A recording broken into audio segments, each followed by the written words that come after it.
ರಾಮಸಾಗರ ಎಂಬ ಊರಿನಲ್ಲಿ ರಾಮಯ್ಯ ಮತ್ತು ಚಲುವಯ್ಯ ಎಂಬುವರಿದ್ದರು. ರಾಮಯ್ಯ ಅಗರ್ಭ ಶ್ರೀಮಂತ, ಆದರೆ ಬಿಡಿಕಾಸು ಯಾರಿಗೂ ಕೊಡುವವನಲ್ಲ.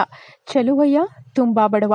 ನಿತ್ಯವೂ ಕಷ್ಟಪಟ್ಟು ದುಡಿದು ತಂದು ತಾನು ತನ್ನ ಹೆಂಡತಿ ತಿನ್ನುತ್ತಿದ್ದರು. ಹಸಿವಿನಿಂದ ಬಂದವರಿಗೆ ಅದರಲ್ಲಿ ಸ್ವಲ್ಪ ಅನ್ನ ಕೊಡುತ್ತಿದ್ದರು. ಈತನ ಗುಣವನ್ನು ಕಂಡು ರಾಮಯ್ಯ ಹೊಟ್ಟೆ ಉರಿ ಪಟ್ಟುಕೊಳ್ಳುತ್ತಿದ್ದ. ಒಂದು ದಿನ ಸಂಜೆ ಸಣ್ಣಗೆ ಮಳೆ ಬೀಳುತ್ತಿದೆ. ಚಳಿ ಬೇರೆ. ಚಲುವಯ್ಯನ ಹೆಂಡತಿ, ಒಂದು ಪುಳ್ಳಿ ಸೌದೆ ಇಲ್ಲ, ರಾತ್ರಿ ರೊಟ್ಟಿ ಹೇಗೆ ಮಾಡಲಿ, ಎಲ್ಲಾದರೂ ಹೋಗಿ ಸ್ವಲ್ಪ ಸೌದೆ ತನ್ನಿ ಎಂದಳು. ಚಲುವಯ್ಯ ಕೊಡಲಿ ಮತ್ತು ಬುಟ್ಟಿಯನ್ನು ತೆಗೆದುಕೊಂಡು ಊರಿಂದಾಚೆಗೆ ಹೋದ. ಅಲ್ಲಿ ಒಂದು ಮರ ಒಣಗಿತ್ತು. ಅದರ ಬುಡದಿಂದ 4 ಸೌದೆ ಒಡೆಯೋಣವೆಂದು ಕೊಡಲಿ ಹಾಕಿದ ಏಟಿಗೆ ಟನ್ ಎಂಬ ಶಬ್ದ ಬಂತು. ಮಣ್ಣು ತೆರೆದು ನೋಡಿದ.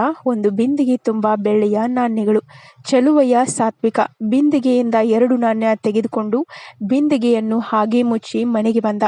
ಏನ್ರಿ ಸೌದೆ ಇಲ್ಲ, ಬರೀ ಕೈಲಿ ಬಂದಿದ್ದೀರಲ್ಲ ಎಂದಳು ಹೆಂಡತಿ. ಚಲುವಯ್ಯ ನಡೆದ ಕಥೆಯನ್ನ ವಿವರವಾಗಿ ತಿಳಿಸಿದ. ಅದಕ್ಕೆ ಹೆಂಡತಿ, ಅಯ್ಯೋ ನಿಮ್ಮ ಬುದ್ಧಿಗಿಷ್ಟು, ಸಿಕ್ಕಿದ ಹಣ ಬಿಡ್ತಾರೇನ್ರಿ ಅಂದಳು. ಕಂಡವರ ಹಣಕ್ಕೆ ಬಾಯ್ ಬಿಡಬಾರ್ದು. ನಮಗೆ 2 ನಾಣ್ಯ ಸಾಕು, 1 ತಿಂಗಳು ಜೀವನ ಮಾಡಬಹುದು ಎಂದ ಚಲುವಯ್ಯ. ರಾಮಯ್ಯ ಕಿಲಾಡಿ ಇದನ್ನೆಲ್ಲ ಕದ್ದು ಕೇಳಿದ. ರಾತ್ರಿ ಯಾರೂ ಇಲ್ಲದ ಸಮಯ ನೋಡಿ ಒಂದು ಚೀಲ ತೆಗೆದುಕೊಂಡು ಊರಾಚೆ ಹೊರಟ. ಅಲ್ಲಿ ಬಿಂದಿಗೆ ಇತ್ತು. ಚೀಲದಿಂದ ಸುತ್ತಿ ಮನೆಗೆ ತಂದು ನೋಡ್ತಾನೆ. ಬಿಂದಿಗೆ ತುಂಬ ಹಾವು ಚೇಳುಗಳು. ಚಲುವಯ್ಯ ನನಗೆ ಆಟ ಆಡಿಸಲು ಹೀಗೆ ಮಾಡಿದ, ಇರ್ಲಿ ಎಂದು ಬಿಂದಿಗೆ ಸಮೇತ ಚಲುವಯ್ಯನ ಮಾಳಿಗೆ ಏರಿದ. ಚಲುವಯ್ಯ ದಂಪತಿ ಚಾಪೆ ಹಾಕಿ ಮಲಗಿದ್ದರು. ಗವಾಕ್ಷಿಯಿಂದ ಬಿಂದಿಗೆ ಎಸೆದ. ಟನ್ ಟನ್ ಎಂದು ಮನೆಯೆಲ್ಲ ನಾಣ್ಯಗಳು ತುಂಬಿದವು. ಚಲುವಯ್ಯ ಹೆಂಡತಿಗೆ ಹೇಳಿದ, ದೇವರು ಮನಸ್ಸು ಮಾಡಿದರೆ ಮನೆಗೆ ಸಂಪತ್ತು ತಲುಪಿಸುತ್ತಾನೆ, ಇದೇ ದೇವರ ಲೀಲೆ.